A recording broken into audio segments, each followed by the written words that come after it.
Hello students, good morning. मैं Pravesh Sharma. Welcome back to my channel BEd second year EPC 4 understanding the self अर्थात स्वयं की समझ के अंतर्गत जैसा कि हमारा लगातार टॉपिक चल रहा है विकास की अवस्थाएं, उसी के अंतर्गत नेक्स्ट पॉइंट देखेंगे संवेगात्मक विकास की अवस्था। Stage of emotional development. शरीर के विकास के साथ साथ व्यक्ति में निहित अनेक संवेगों की अभिव्यक्ति की प्रकृति भी व्यक्तित्व के विकास को प्रभावित करती है। व्यक्ति का क्रोध, भय, प्रेम, घृणा आदि उसके व्यवहार द्वारा व्यक्त होते हैं और ये अभिव्यक्ति ही उसके व्यवहार को संवेगात्मक यानी व्यवहार की संवेगात्मक अवस्था होती है। जर्सील के शब्दों में संवेग शब्द किसी भी प्रकार के आवेश में आने, भड़कने तथा उत्तेजित होने की दशा को सूचित करता है। The term emotion denotes a state of being moved, stirred up or around in some way. व्यक्तित्व के विकास में संवेगों का महत्वपूर्ण स्थान है। भय, क्रोध, चिंता, दुश्मनी आदि वे अवस्थाएं हैं जिनसे संवेग उत्पन्न होते हैं। रुचि तथा भय से भी संवेगों की उत्पत्ति होती है। रोना, हंसना, लड़ना, भड़कना, प्रचंडता आदि संवेगों की वे अवस्थाएं हैं जो व्यक्तित्व को स्वरूप प्रदान करती हैं। प्रत्येक व्यक्ति अपने जीवन में समय समय पर क्रोध, भय, हर्ष, घृणा, प्रेम, वासना, क्षोभ आदि भावों का अनुभव करता है। इन्हें संवेग कहते हैं। मानव जीवन में संवेगों का अत्यधिक महत्वपूर्ण स्थान है, क्योंकि इन संवेगों से समाज में भी स्थान प्राप्त होता है। संवेगों के उदय होने पर व्यक्ति में अतिरिक्त शक्ति का संचार होता है तथा वह ऐसे ऐसे कार्य कर दिखाता है जो सामान्य परिस्थितियों में उसके लिए संभव प्रतीत नहीं होती हैं। भय की स्थिति में व्यक्ति कभी कभी ऊंचे नीचे गड्ढों तथा नालों को भी लांघ जाता है, पर्वत से भी कूद जाता है। कहने का तात्पर्य ऐसा नहीं है पर्वत की चोटी बहुत ऊंचाई से कूद जाए, लेकिन पर्वतों को भी पार कर लेता है। क्रोध की स्थिति में कभी कभी व्यक्ति अपने से शक्तिशाली व्यक्ति को परास्त कर देता है। बड़े बड़े कॉम्पिटिशन में भी जो अपने लक्ष्य पर पहुंच जाता है और जो कि उसमें बहुत बहुत इंटेलिजेंट कैंडिडेट्स भी होते हैं। संवेगों का संबंध व्यक्ति के जीवन के भावात्मक पक्ष से होता है। सुखद वस्तु को देखकर प्रसन्न होना, डरावनी वस्तु को देखकर डर जाना, इच्छा के विपरीत कार्य होने पर क्रोधित होना और खराब वस्तु को देखकर घृणा करना तथा दूसरों को अभावग्रस्त देखकर दया आना आदि संवेगात्मक स्थिति के कुछ एग्जाम्पल्स हैं। संवेगों के उत्पन्न होने पर व्यक्ति की मानसिक तथा शारीरिक स्थिति में परिवर्तन आ जाता है। संवेग वास्तव में मानसिक उपद्रव की अवस्था होते हैं जिसमें व्यक्ति अपनी सामान्य स्थिति में नहीं रहता है। संवेगात्मक स्थिति में बुद्धि व विवेक का जो है व्यक्ति के व्यवहार पर अंकुश नहीं रह जाता है तथा उसे उचित अनुचित का भी ज्ञान नहीं रह जाता है। एक और जहाँ संवेगों की सहायता से व्यक्ति साहित्यिक तथा प्रशंसनीय कार्य करता है, वहीं दूसरी ओर संवेगों के वशीभूत होकर कभी कभी वह पशुवत निंदनीय व्यवहार भी करता है। क्रोध में व्यक्ति माता पिता या अध्यापकों के साथ अभद्र व्यवहार करता है और कुछ गलत कार्य भी कर बैठता है। संवेग वास्तव में व्यक्ति को बिना समुचित विचार के कार्य करने को उत्तेजित करते हैं तथा उस उत्तेजना में व्यक्ति प्रशंसनीय तथा निंदनीय दोनों ही प्रकार के कार्य करता है। संवेग मानव के लिए अत्यंत महत्वपूर्ण होते हैं। अब हम देखेंगे शैशवावस्था में संवेगात्मक विकास कैसे होता है, बाल्यावस्था में कैसे होता है तथा किशोरावस्था में कैसे होता है। संवेग जन्म से ही विद्यमान नहीं होते। मानव व्यक्तित्व के किसी भी अंग के समान उनका विकास होता है। ये डेफिनेशन है स्पिट्ज महोदय की। रिजेज महोदय इस विषय में कहते हैं शिशु में जन्म के समय केवल उत्तेजना होती है और 2 वर्ष की आयु तक उसमें लगभग सभी संवेगों का विकास हो जाता है।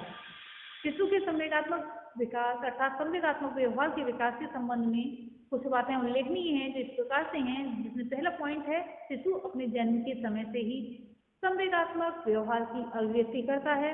उसका रोना, चिल्लाना और हाथ पैर पटकना इस बात का प्रमाण है। शिशु के संवेगात्मक व्यवहार में ये नेक्स्ट पॉइंट है, अस्थिरता होती है। उसका संवेग कुछ ही समय के लिए रहता है और फिर सहज समाप्त हो जाता है। एग्जाम्पल, रोता हुआ शिशु खिलौना पाकर तुरंत रोना बंद करके हंसना प्रारंभ कर देता है। जैसे जैसे उसकी आयु बढ़ती जाती है वैसे वैसे उसके संवेगात्मक व्यवहार में स्थिरता आती जाती है। नेक्स्ट पॉइंट है, शिशु के संवेगों में आरंभ में अत्यधिक तीव्रता होती है, धीरे धीरे इस तीव्रता में कमी आ जाती है। उदाहरण के लिए 2 या 3 महीने का शिशु भूख लगने पर तब तक रोता है जब तक उसको दूध नहीं मिल जाता। 4 या 5 वर्ष का शिशु इस प्रकार का व्यवहार नहीं किया करता है। नेक्स्ट पॉइंट है, शिशु के संवेगात्मक विकास में क्रमशः परिवर्तन होता चला जाता है। उदाहरण के लिए शिशु आरंभ में प्रसन्न होने पर मुस्कुराता है, कुछ समय के बाद वह अपनी प्रसन्नता को हंसकर विभिन्न प्रकार की ध्वनियां उत्पन्न करके या बोलकर व्यक्त करता है।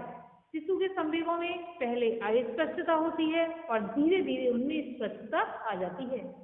उदाहरण के लिए जन्म के बाद प्रथम 3 सप्ताहों में उसकी जो चिल्लाहट से उसका संवेग स्पष्ट नहीं होता है।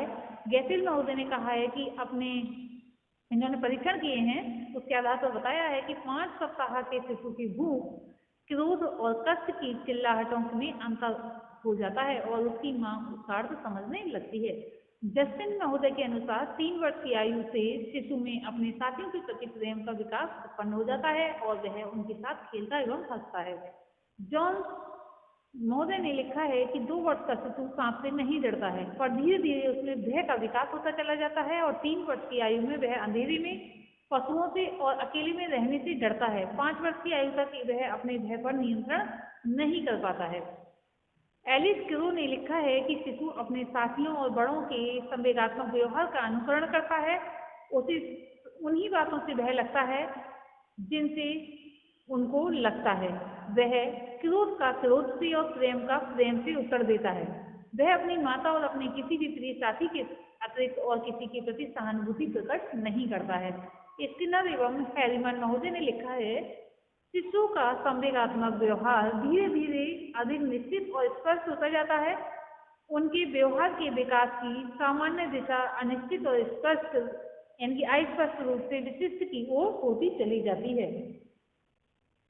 अब हम देखेंगे बाल्यावस्था में सांवेगिक विकास किस प्रकार से होता है। सांवेगिक या संवेगात्मक विकास, emotional development of in childhood.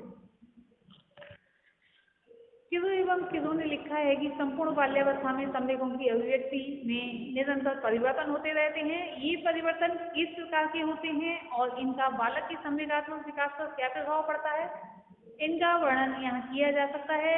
जो पॉइंट में है, सबसे पहला पॉइंट है, बालक के संवेग अधिक निश्चित और कम शक्तिशाली हो जाते हैं। वे बालक को शैशवावस्था के समान उत्तेजित नहीं कर पाते हैं। उदाहरण के लिए 6 वर्ष की आयु में बालक का अपने जो भय और क्रोध पर नियंत्रण हो जाता है। नेक्स्ट पॉइंट है, बालक के संवेगों में स्थिरता आ जाती है और उसमें उनका दमन करने की क्षमता उत्पन्न हो जाती है।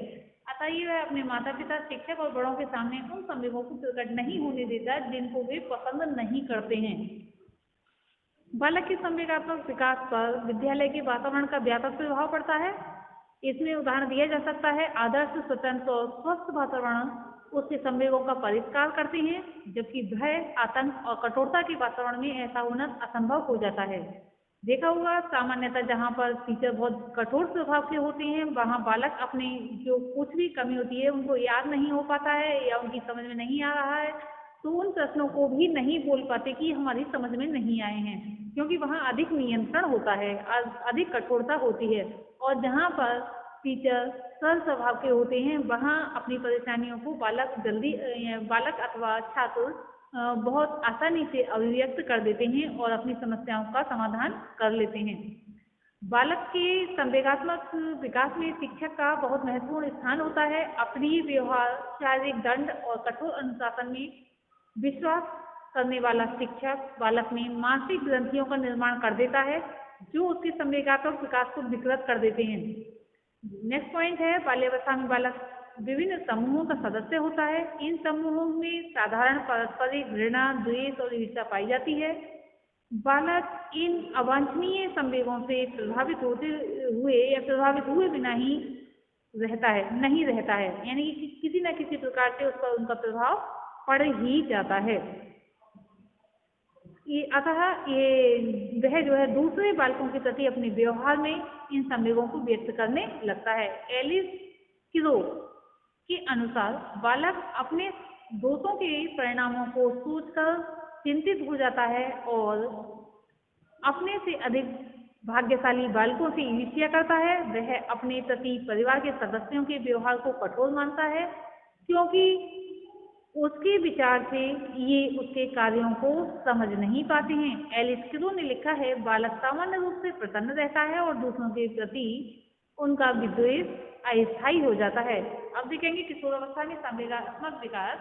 पोल एवं ब्रूस महोदय ने लिखा है, किशोरावस्था के आगमन का मुख्य चिन्ह संवेगात्मक विकास में तीव्र परिवर्तन होता है। परिवर्तन के साथ साथ विकास के अन्य रूप भी हैं, जैसे किशोर में प्रेम, दया, क्रोध, सहानुभूति आदि संवेग स्थायी रूप धारण कर लेते हैं। वह इन पर नियंत्रण नहीं रख पाता है, अतः वह साधारणतया अन्यायी व्यक्ति के प्रति क्रोध और दुखी व्यक्ति के प्रति दया की अभिव्यक्ति करने लगता है।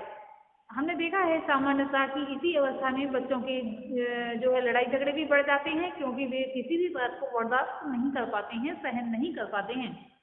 किशोर की शारीरिक शक्ति की उसके संवेगों पर स्पष्ट छाप होती है। उदाहरण के लिए सबल और स्वस्थ किशोर में संवेगात्मक स्थिरता एवं निर्बल और अस्वस्थ किशोर में संवेगात्मक अस्थिरता पाई जाती है। एलिस महोदय ने लिखा है कि किशोर अनेक बातों के बारे में चिंतित रहता है। उदाहरण के लिए उसे अपनी